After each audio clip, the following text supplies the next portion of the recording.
Muy buenos días a todos. Qué gusto estar aquí. No se imaginan.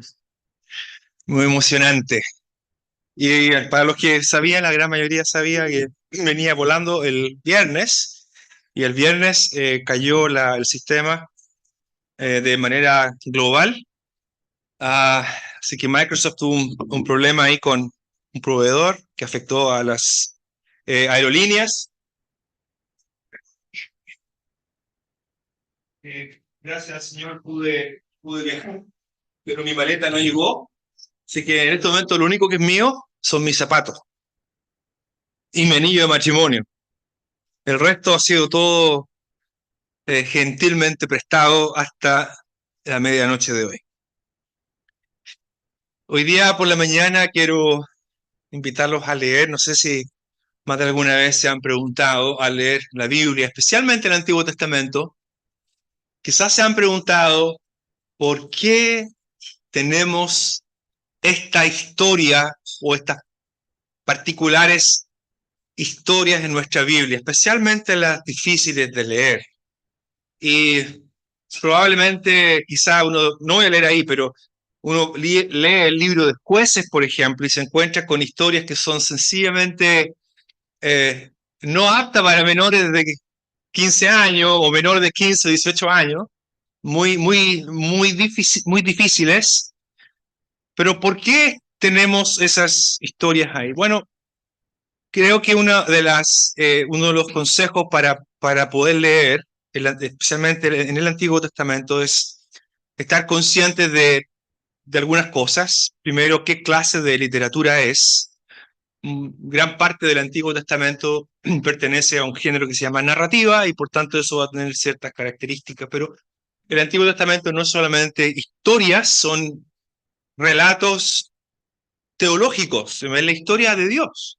Es su historia donde quien escribe, inspirado por el Espíritu Santo, ha dejado para nosotros lo que necesitamos saber, no siempre lo que queremos saber.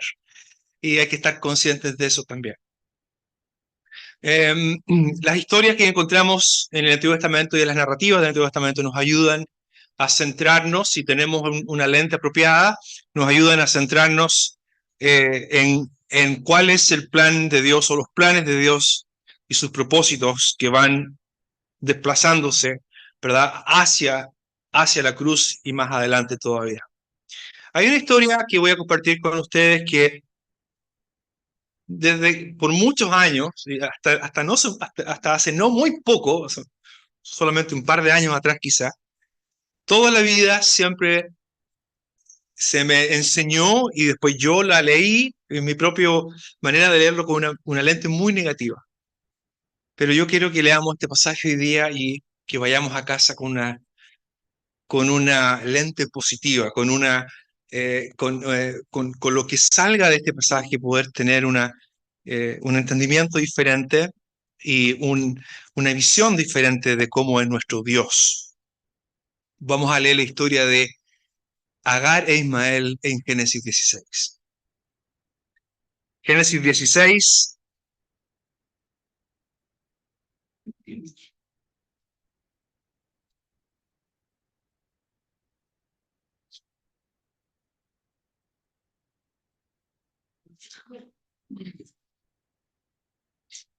Dos preguntas que quizás vamos a intentar contestar esta mañana con respecto a esta historia. La primera es, ¿por qué tenemos esta historia aquí? ¿Verdad? ¿Qué tenemos una historia como esta en la Biblia? La segunda pregunta es, ¿qué es lo que nosotros podemos aprender de Dios acerca de esta historia? Y en tercer lugar uno podría pensar en la aplicación, pero las dos primeras es lo que más me interesa. La primera pregunta es, ¿por qué tenemos esta historia aquí? Bueno, es una importante pregunta.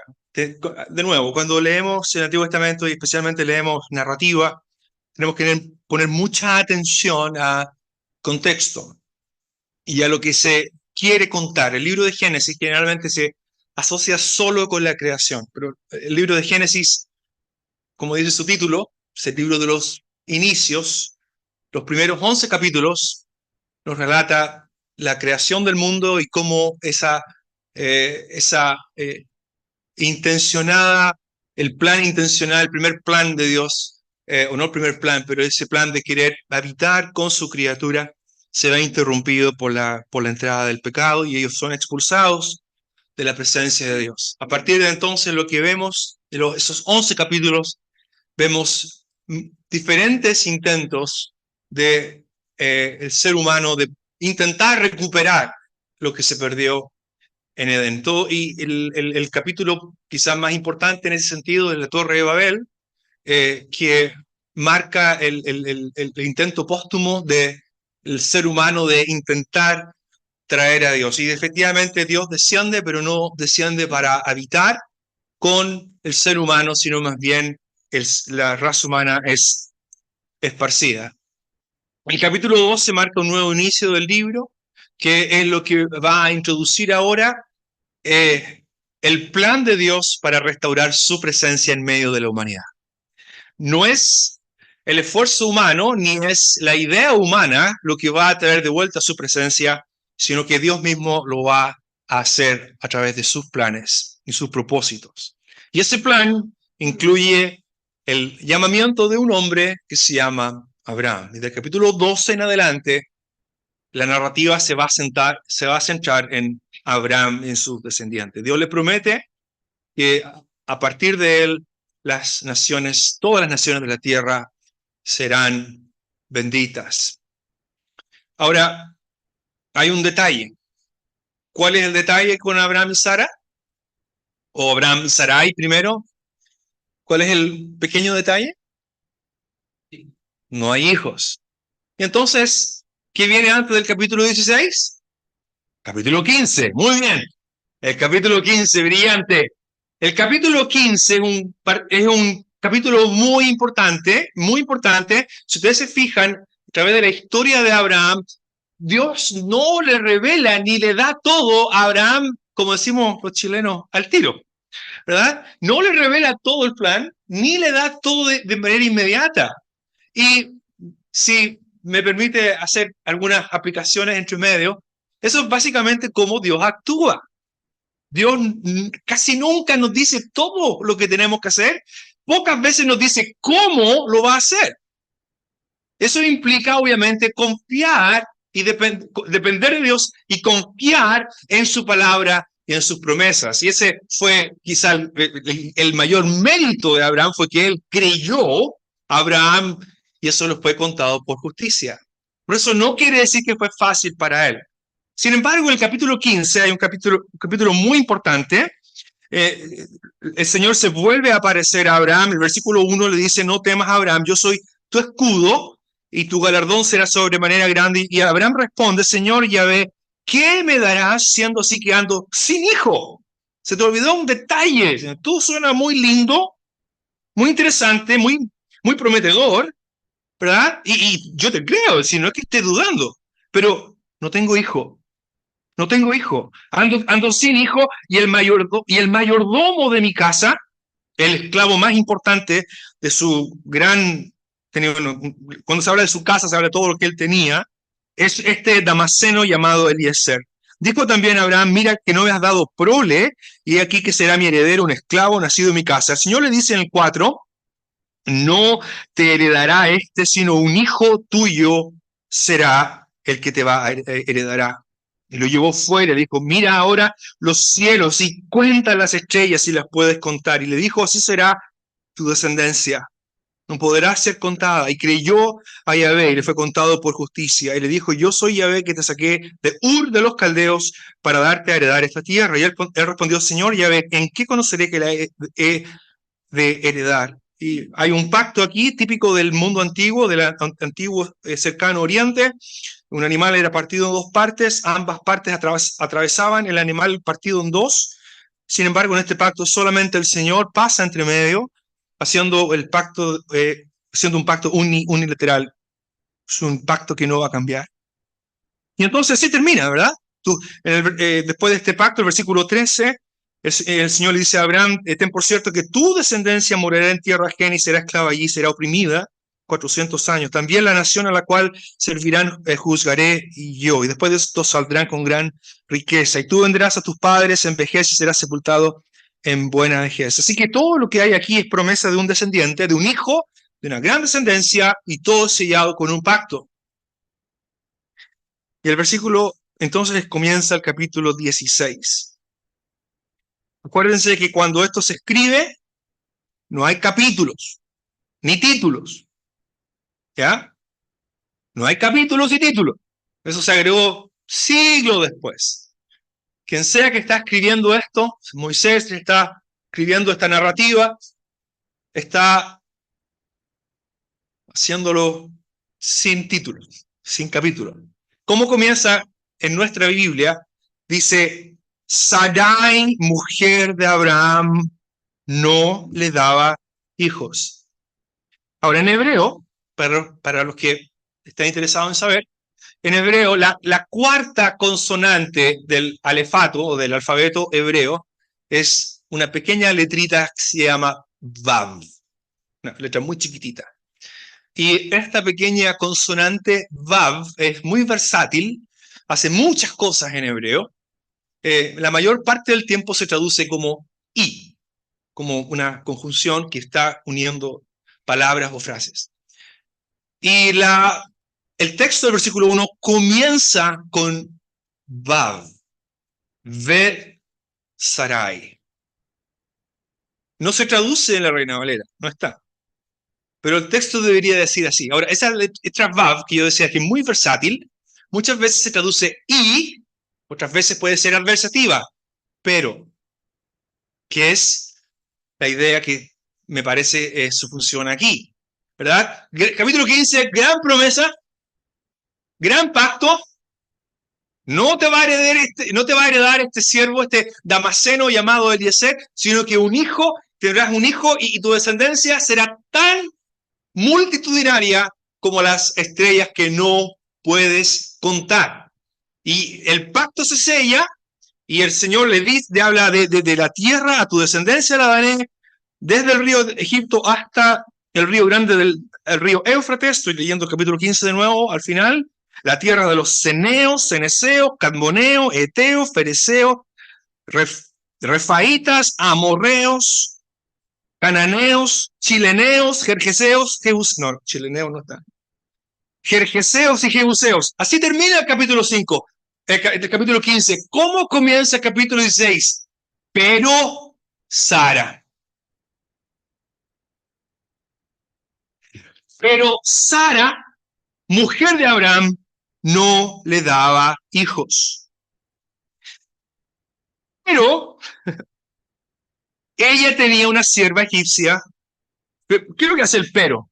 Bueno, el pero obviamente interrumpe la narrativa para introducir lo que se podría llamar un nuevo obstáculo, un nuevo impedimento. Dios promete un hijo, no es tu siervo, es un hijo que te van a hacer de ti, pero Sarai no le daba hijos. Sarai no le daba hijos, pero tenía una sierva que se llamaba Agar, egipcia. Dijo entonces Sarai a Abraham, ya ves que Yahvé me ha hecho estéril. Te ruego pues que te llegues a mi sierva, quizá construiré, ese es el vocablo que se ocupa aquí en hebreo, quizá construiré de ella. ¿Cuál es el problema aquí? El problema es que no hay una descendencia. Se tiene que construir. Siempre se habla de la casa de alguien. Esa es la clase de vocabulario de la época, ¿verdad? Quizá construiré de ella a mi sierva quizá tendré hijo de ella. Y atendió Abraham al ruego de Sarai. Y Sarai, mujer de Abraham, tomó a Agar, su sierva egipcia, al cabo de 10 años que habían habitado Abraham en la tierra de Canaán. Y la dio por mujer a Abraham, su marido. Y él se llegó a Agar, y Agar concibió. Muy breve, la narrativa es muy breve, son apenas 3 palabras en hebreo. Es bastante, a veces el hebreo es un poquito crudo, como dice las cosas. Literalmente dice, Abraham entró en ella y concibió. Eso es lo que dice. muy sin ninguna, en realidad en tres frases o en tres palabras, se soluciona, por decirlo así, el problema que Abraham está enfrentando, el problema que él ve, que es un problema que tiene mucho que ver con el contexto cultural donde ellos están. Voy a volver a este punto en un segundo. Quiero terminar de leer la historia. Entonces él se llegó a Agar, la cual concibió. Y cuando vio Agar que había concebido, miraba con desprecio. Literalmente era chiquitita o la consideraba chiquitita delante de sus ojos. La miraba en poco. Eso un poco en chileno. La miraba en poco a su señora. Entonces Sarai dijo a Abraham: mi afrenta sea sobre ti, yo te di mi sierva por mujer. Y viéndose encinta, me mira con desprecio, la misma expresión. Juzgue que Yahvé entre tú y yo. Y respondió Abraham a Sarai: he aquí, tu sierva está en tu mano, haz con ella lo que bien te parezca. Generalmente esta frase tiene un matiz más bien negativo. En el libro de los jueces aparece, generalmente cuando alguien dice, haz lo que mejor te parezca, es como, primero es, bueno, ya haz lo que tú quieras, ¿verdad? Y generalmente no es bueno. Haz con ella lo que bien te parezca. Y como Sarai la afligía, aquí hay un interesante, hay varios conectores con el capítulo anterior, pero el vocablo afligir es el mismo que aparece cuando el Señor le dice en el capítulo 15, en el versículo 13, que la nación que va a descender de él morirá en tierra ajena y será esclava allí, será oprimida, es la misma palabra hebrea, será afligida. De alguna manera el capítulo 16 ya está haciendo, está pre-anunciando algunas cosas que van a pasar en el futuro. Lo que está haciendo Sarai con Agar es lo que la descendencia de Agar o los egipcios van a hacer con los descendientes de Abraham en el futuro. Y como a Sarai la afligía, ella huyó de su presencia y la halló el ángel de Yahvé junto a una fuente de agua en el desierto, junto a la fuente que está en el camino de Shur.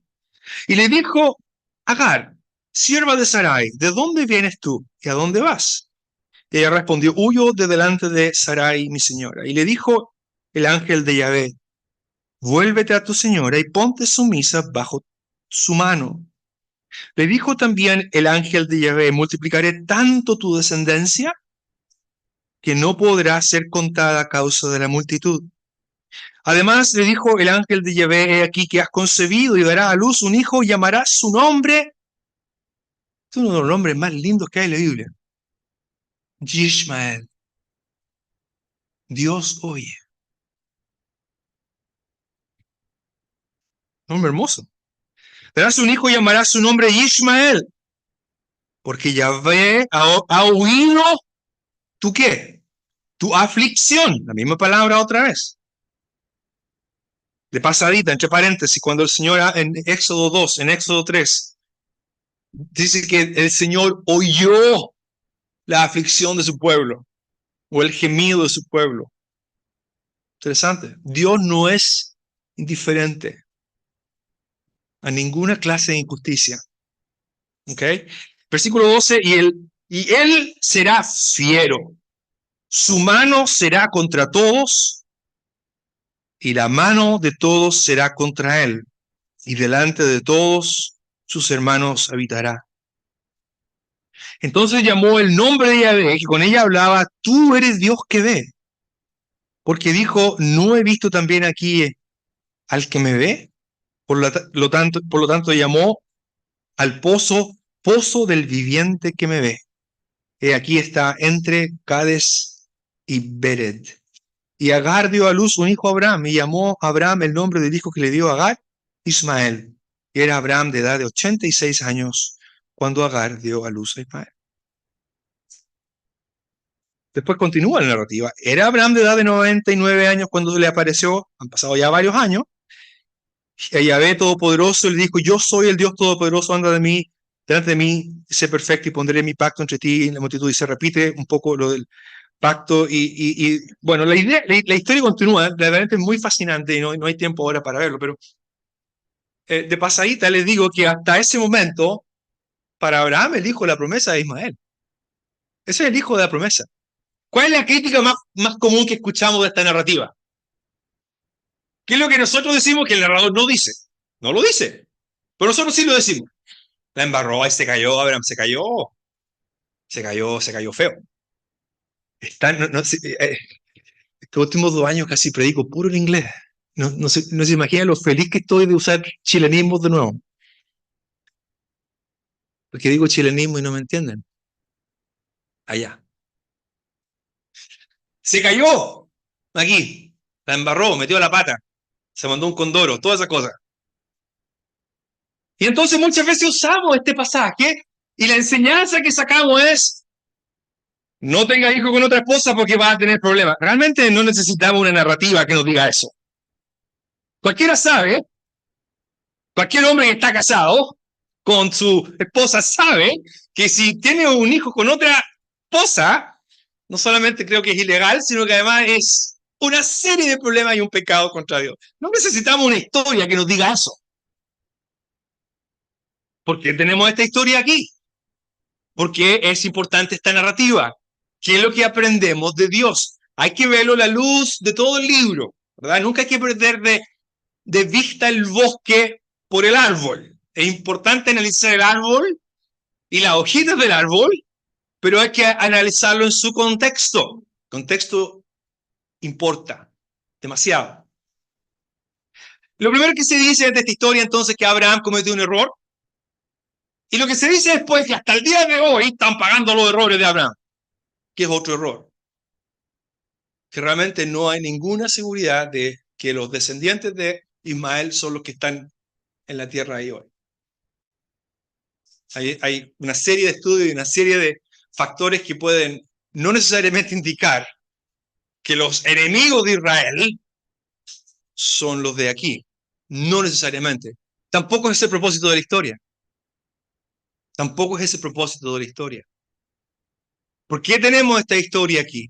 Bueno, si ustedes se fijan, como decía al principio, lo que encontramos es un obstáculo que aparece como algo que es muy humano. Abraham es humano, Sara es humana, Agar es humana, como usted y yo.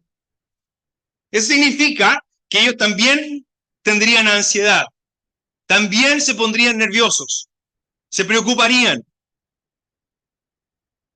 Abraham cree a Dios, él cree en lo que el Señor le dice, pero de pronto Abraham se ve enfrentado a esta disyuntiva que muchas veces, como ya mencioné, muchas veces nosotros también enfrentamos. Podemos tener claridad en cuanto a qué es la voluntad de Dios, pero muchas veces no sabemos cómo hacerlo, cuándo hacerlo.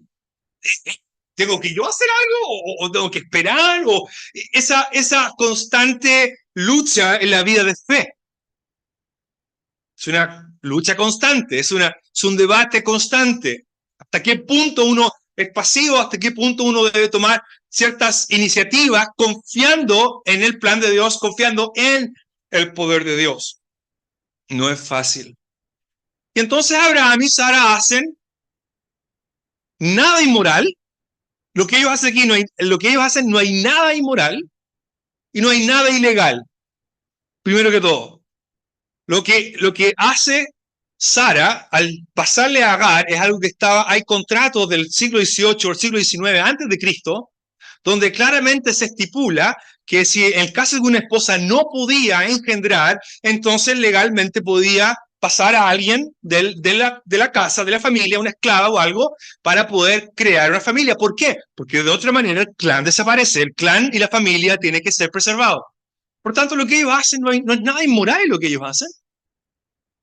Y hasta algún punto, ¿verdad? Parece todo bien. Lo interesante son los problemas que se generan después. Y los problemas van más allá. Los problemas no son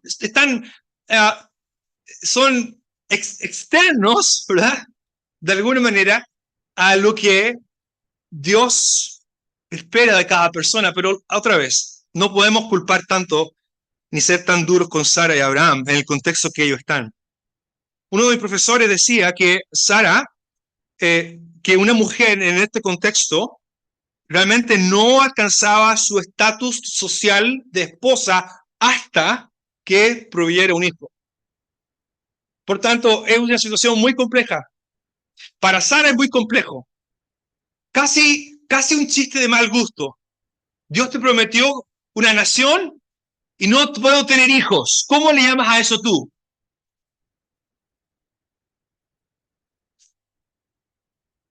Y confiar en Dios no es fácil. No es fácil. Confiar en Dios no significa que todo va a salir como uno quiere. Confiar en Dios no significa que las cosas se van a dar como yo quiero. Y que Dios va a hacer lo que yo quiero, porque Dios no es mi mascota. No es alguien a quien yo manipule. Dios es Dios. Y Él es libre de hacer lo que Él quiera, cuando quiera y de la manera que Él estipule más sabiamente. Esto no nos gusta a nosotros. No nos gusta. Nosotros nos gusta planificar, que todo así. Les voy a contar un secreto que no salga de aquí. A mí me gusta mucho Canadá. Pero una cosa que crees que no es que no me guste, pero programan todo como con 15 años de anticipación. Y todo tiene que estar muy así, muy programado. Y si yo soy de Latinoamérica, no soy tan bueno para eso. Pero, cuando el problema es que cuando las cosas no funcionan, eso les causa una gran. No saben qué hacer. Porque nos gusta tener todo bajo control. En este momento Abraham está haciendo lo que él piensa que es mejor, que todavía puede estar bajo su control, pero lo que el plan que Dios tiene está por encima de Abraham y Sara y por encima de su control, por encima de lo que ellos pueden hacer. Bueno, lo que genera en ello, obviamente, es un problema. Si usted, voy a mencionar esto en un segundo después, pero interesante, ¿verdad? Ella dice, bueno, llega de mi sierva, mira, dice, mira, en versículo 2, dice, ya ves que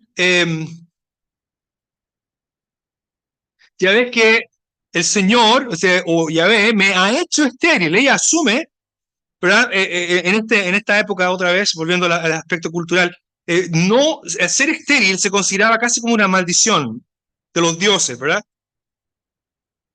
Y ella asume que Dios no le ha hecho posible tener hijos. Abraham atiende el ruego de Sarai, toma a Agar, si llega a ella y ella concibe. Hasta ahí todo bien. Hasta ahí todo bien. Pero los problemas comienzan luego en el versículo 4. Cuando ella vio que había concebido, miraba con desprecio a su señora, la tomaba en poco. Y es un poco obvio aquí. También somos duros con Agar. Pero Agar nunca fue a la escuela dominical. No tenía el Nuevo Testamento ni el Antiguo Testamento. ¿Cuánto sabe Agar del Dios de Abraham? ¿Cuánto sabe Abraham de Dios? ¿Cuánto sabe? Es poco. Mucho menos lo que Agar puede saber. Y su reacción es una reacción, por lo demás, muy humana. ¿Quién nos ha mirado en poco? ¿Cuántas veces quizás no hemos mirado en poco a otros por lo que sea? El mirar en poco a otro es una reacción pecaminosa de nuestra tendencia pecaminosa de creer que somos mejores que los demás. Y eso se ve reflejado en lo que pensamos, lo que decimos, y obviamente está mal, no está bien, no creyentes no deberíamos nunca hacer eso.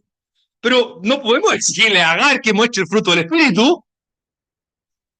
Agar reacciona de una manera muy humana, por decirlo así, y mira en poco a su señora. Ahora ella es la esposa. Ella asume ese estatus, aunque desde el punto de vista legal el hijo puede ser de Abraham. No sé muy bien cómo funcionó ahí con Sara, pero es la actitud de lo que se destaca aquí. Entonces, ¿qué es lo que pasa? ¿Qué hacemos con este problema? Y quizás por aquí va mi mensaje de esta mañana. ¿Qué hacemos con esta clase de situaciones? Cuando vemos lo que sucede aquí, lo que nos damos cuenta es que cada persona está actuando de manera negativa hacia la otra. Se produce una especie de círculo o triángulo de actitudes hostiles hacia la otra persona, lo cual obviamente es triste, ¿verdad? Agar mira un poco a su señora, Sarai se queja es obvio que lo haga, y dice, mi afrenta sea sobre ti. Literalmente el texto hebreo dice, mi violencia sea sobre ti. Ella me trata con desprecio, me mira en poco. Este relato tiene mucho que ver con ver, lo que cada uno ve, ¿verdad? Sarai ve que Yahvé no le dio hijos. Agar ve a su señora con desprecio. Sara ve que Agar quedó embarazada y que la ve con desprecio. Hay mucho de ver. Ver en la Biblia tiene mucho que ver con entender también, obviamente. No solamente el ver físico. Y ¿hasta qué lo tengo? ¿12:10? ¿O no? Ah, más o menos. Ya. Un minuto me queda. Ya. Vamos a apurar la cosa. Ok, ¿qué pasó? Mi afrenta sea sobre ti, yo te di mi sierva, etcétera. Abraham se lava las manos, dice, yo no quiero meterme aquí. Haz con ella lo que bien te parezca. Y Sarai la afligía y huyó. Y hasta ahí, de nuevo, segunda solución. La primera solución, bueno, hagámoslo, lo que comúnmente todo el mundo hace, está bien, es legal y no es inmoral ni nada, pero eso no era el plan. La segunda solución es, esto me está causando problemas, hay un problema aquí interior, ¿cuál es la solución? Echarla. Bueno, no la echaron, ella escapó, estaba afligiendo, estaba oprimiendo, el vocablo es el mismo, como ya mencioné, que se habla luego para describir el sufrimiento de Israel en Egipto. Estaba tratando mal. ¿La golpearía? No lo sé. ¿La insultaría? No lo sé. El texto no lo describe, pero dice que la afligía, fue tal la aflicción que ella estaba pasando que escapó. Entonces, lo que vemos, interesante, es que hasta ahora lo que hemos visto es cómo nosotros, seres humanos, intervenimos y tratamos de solucionar esta clase de situaciones. Hemos sido llamados a confiar en Dios, Abraham es llamado a confiar en Dios, él hace lo que entiende, que quizás es mejor, no funciona, ¿qué hago ahora? Quizás una de las lecciones de esta mañana es, ¿cómo hace Dios o cómo actúa Dios en estas circunstancias? ¿Qué hace Él? Bueno, lo primero, el versículo 7 es que Agar es hallada por el Melech Adonai, el mensajero del Señor. Ahora, no voy a entrar en una discusión aquí. A veces se habla de una cristofanía. No soy muy amigo de esa expresión. Se habla del Cristo preencarnado. Creo que teológicamente eso es problemático, porque nunca encontramos en el Nuevo Testamento algo que habla de un preencarnado. La palabra pre es la que me molesta. ¿Qué significa pre? ¿Tenía algo de humano? Y si tenía algo de humano, ¿de dónde lo sacó? Es mejor pensar, mi sugerencia es mejor tomar la expresión mensajero del Señor en la típica forma del antiguo cercano oriente, donde un mensajero real, un mensajero de la realeza, era investido con la autoridad de un rey. Ver a un mensajero de Adonai era como si alguien viera a Adonai mismo. No era Dios, era su representativo, su representante, que obviamente no es, de nuevo, no es Dios, pero era lo más cercano a lo que alguien podía tener acceso en ese momento. Y lo mismo, no le vamos a pedir a Agar que descifre estas cosas que ni siquiera nosotros somos capaces de descifrar en un 100%. Lo importante es que esto habla de la presencia de Dios. Dios interviene a través de su mensajero, la encuentra junto a un pozo que está en el camino de Shur, y le pregunta qué está haciendo, qué pasó. El versículo 9 para mí es quizás de los más enigmáticos. Le dijo el ángel de Yahvé, vuélvete. Eso no son buenas noticias para Agar, obviamente. Vuélvete a tu señora y ponte sumisa bajo su mano. No son alentadoras las noticias para nada hasta este momento para Agar. Ella lo que hace es escapar de la mano, dice que ella está en tu mano, le dice Abraham a Sara, está bajo su mano y la mano es dura. El ángel le dice, el mensajero le dice, vuelve y ponte sumisa bajo su mano. Eso es difícil. Pero de nuevo, confiar en Dios nunca ha sido explicado como algo fácil de hacer. Y la manera en que Dios hace las cosas tampoco es algo que sea fácil de entender. Pero lo interesante va a venir después. El versículo 9, el versículo 10, le dice también el ángel de Yahvé, multiplicaré tanto tu descendencia. Interesante. Multiplicaré tu descendencia. A la única persona que Dios le dijo eso fue Abraham. Y también se lo repite a los otros patriarcas. Y luego le dice, será tan grande tu descendencia que no podrá ser contada a causa de la multitud.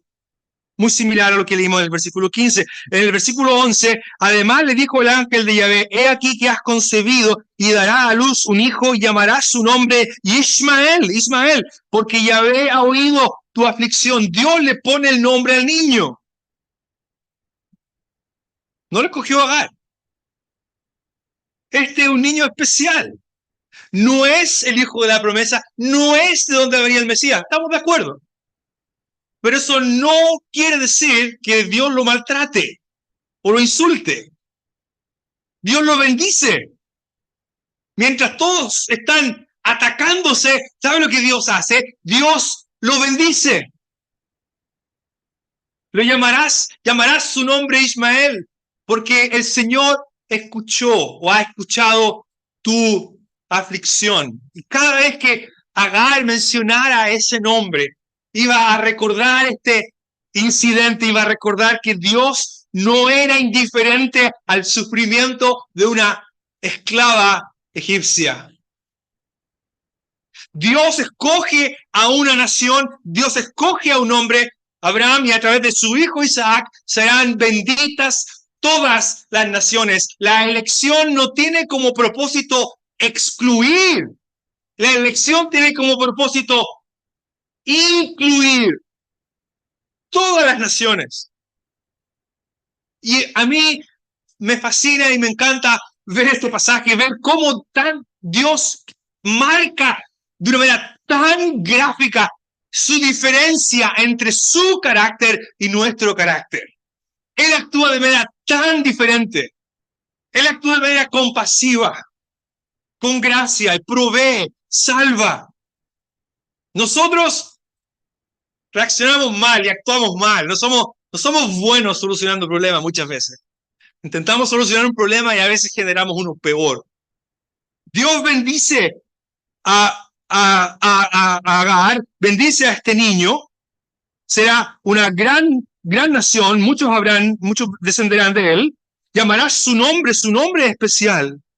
El versículo 12 dice, será un hombre fiero, su mano será contra todos. No sé, es aquí donde se habla del lenguaje, o más adelante, donde se habla del lenguaje que iba a ser como un burro salvaje, que es realmente no es un insulto, ¿verdad? Que alguien le diga un burro aquí es un insulto, pero en este caso, que no me acuerdo si es aquí o en el siguiente relato, que él va a ser como un burro salvaje.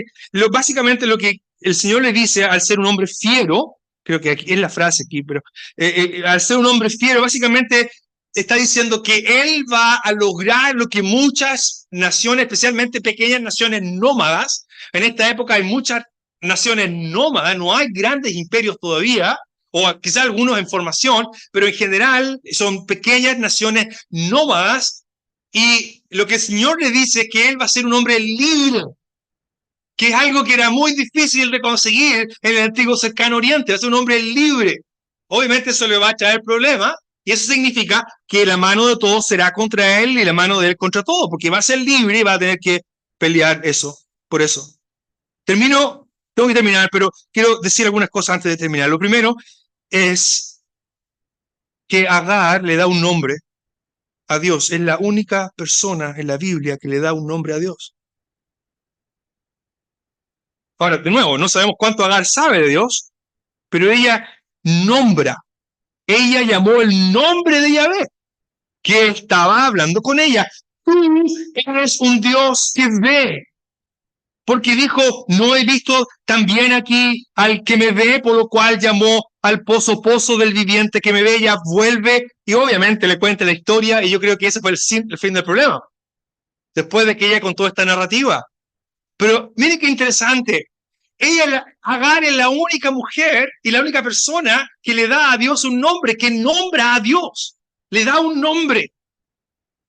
Comúnmente se dice que en la Biblia el nombrar a algo o a alguien es una señal de cierta autoridad del que nombra a la cosa o a la persona, ¿verdad? Y por eso dicen que Adán, ¿verdad? Que él nombra a los animales antes de que llegue Eva, y eso le da cierta superioridad.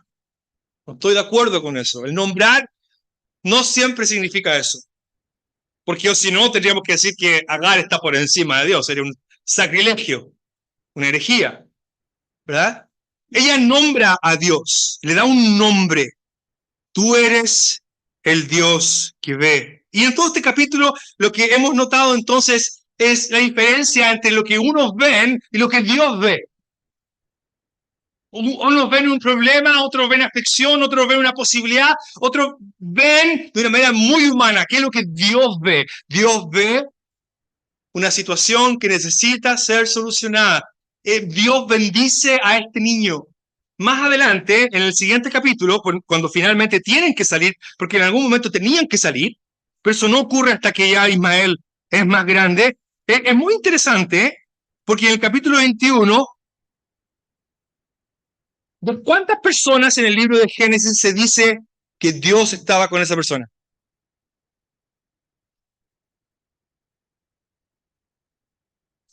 Uno fácil, al final de Génesis. ¿Quién? Dios estaba con José. Dios estaba con José, y José. Pero resulta que el capítulo 21 dice que Dios estaba con el muchacho. Dios estaba con el muchacho. Versículo 20 del capítulo 21. Y Dios estaba con el muchacho y creció y habitó en el desierto y fue tirador de arco. Tuvo varios hijos, más de 12 creo. Y finalmente cuando Abraham muere, Ismael e Isaac, no los hijos de Setura, Ismael e Isaac entierran a su padre. Así que no deberíamos pensar tan mal de Agar y de Ismael. Y si tiene un hijo, póngale Ismael. Tiene un nombre significado precioso. Dios escucha. Dios ve. Dios no es indiferente. Donde hay conflicto y nosotros empeoramos ese conflicto, Dios interviene y Él bendice. Para Dios este niño no fue un problema, claramente. Lo bendice. Hace que tenga una gran nación. Y creo, hermanos, que esto es un poderoso antecedente de lo que vamos a ver después a través de todo el Antiguo Testamento, que Dios siempre tuvo interés en todas las personas, en todas las naciones. La elección de Abraham era un medio, no de generar exclusividad, sino simplemente un medio de que todas las naciones pudieran ser benditas a través de la simiente de Abraham que venía de Isaac. Pero qué buen comienzo, qué buena historia para entender quién es el Dios de Abraham, cómo es el Dios de Abraham. Bueno, es un Dios que ve, es un Dios que no es indiferente, al sufrimiento del vulnerable, no es indiferente al sufrimiento del que sufre. Dios bendice a Ismael, Dios los protege, y ya cuando llega el tiempo, si ellos tienen que salir, eso será otra historia, en otra parte de la narrativa, que cumple otra función dentro del plan de Dios. Que el Señor nos ayude y que ojalá podamos parecernos a Dios, no a Abraham, a Sara, a Agar, y empezar a culpar a estos gente de poca fe. Creo que es un poderoso ejemplo, un precioso pasaje que ilustra cómo es nuestro Dios. Ese es nuestro Dios. Dios es un Dios que ve. Él sabe. Él puede, como cantamos a veces, ¿verdad? Él sabe, Él puede. Y Él ama profundamente a todas las personas. El Señor bendiga su palabra esta mañana.